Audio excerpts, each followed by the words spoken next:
PEGI 16.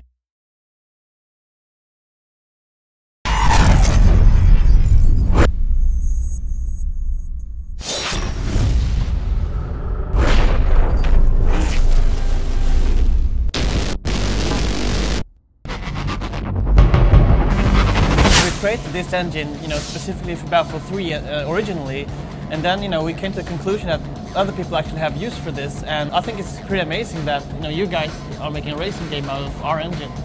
It is, definitely, because, without the engine, we wouldn't have been able to deliver our concept and using the key technologies that the engine provides.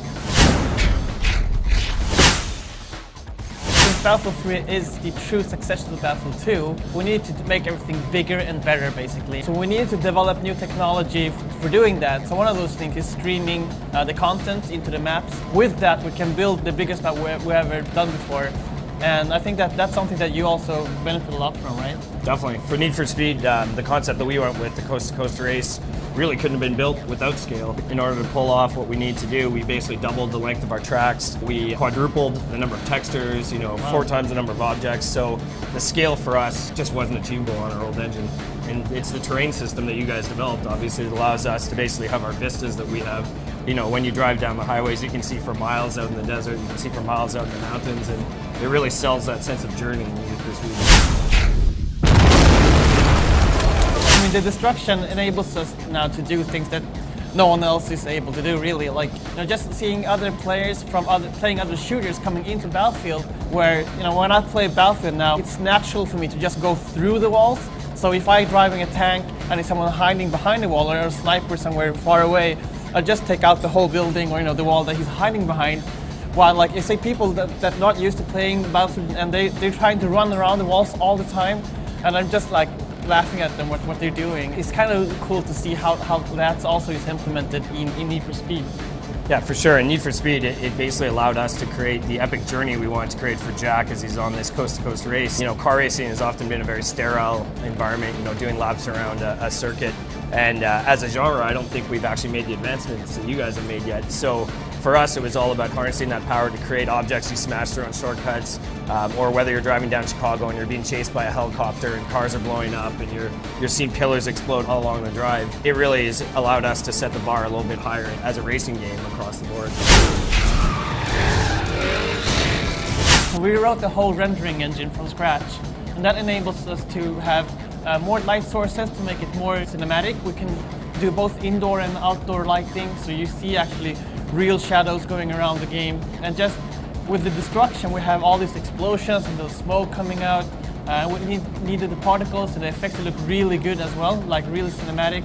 And obviously, Frostbite rendering was very key for us in Need for Speed to be able to sell the epic nature of the journey from the west coast to the east coast. So, you have the beautiful vistas of Yosemite, you have the dust storms that you go through, you have the mountain passes and the billowing clouds of fog and snow, and that grand scale actually boils down to some of the smaller pieces that I think the players would pick up on, which is, the tire spray going through a thunderstorm in the plains and picking up the lighting off that.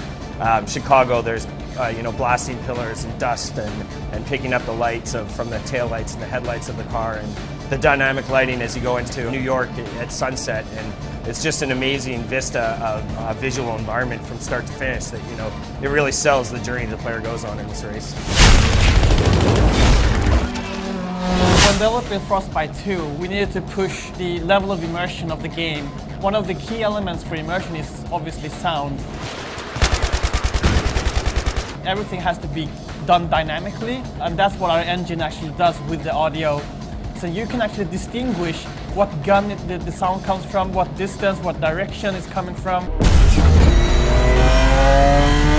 Building from the bigger beats of the journey, whether it be a thunderstorm or an avalanche, down to, the little rock pebble sounds as you drive over a shortcut, or the whine of the engine as you shift gears. What it's allowed us to do is basically build more and more layers of sound, that the inputs are coming from the right places, and that as you pass by a given sound or explosion or hear something in the distance, that it feels right and it feels balanced, and you get the perception and that everything's working as a package.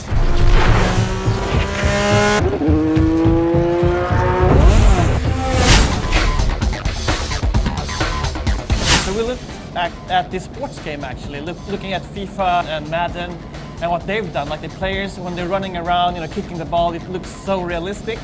And imagine that we took that animation system and brought that into a shooter game. So when the soldiers are running around, gunning each other, it looks so fluid, so realistic. And then for us, we start the game at a very tense, cinematic moment, and Frostbite basically has allowed us to create that very human aspect, which was one of our key tenets for the game, and really bring the emotion out in Jack as he opens the game up.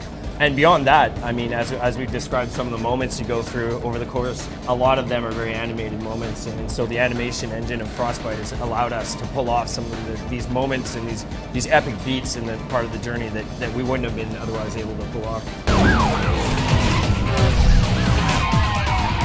I think it's great that we've made this engine and then be able to share it with other teams and just like focus on actually making the game and not the technology. And just that we actually got stuff back from you guys. We have roads, and they built a tool for building roads. We actually could bring that tool back to Battlefield so we could build roads faster, for example. I think that's pretty cool. And then for us, we knew the game we wanted to make. We looked at a number of different options, and Frostbite 2 was the one that allowed us to develop the concept and build the game that we wanted to do. What we've delivered this year, we're very proud of, but we see even greater things in the future. The run is just the start of what we think we can do with Frostbite.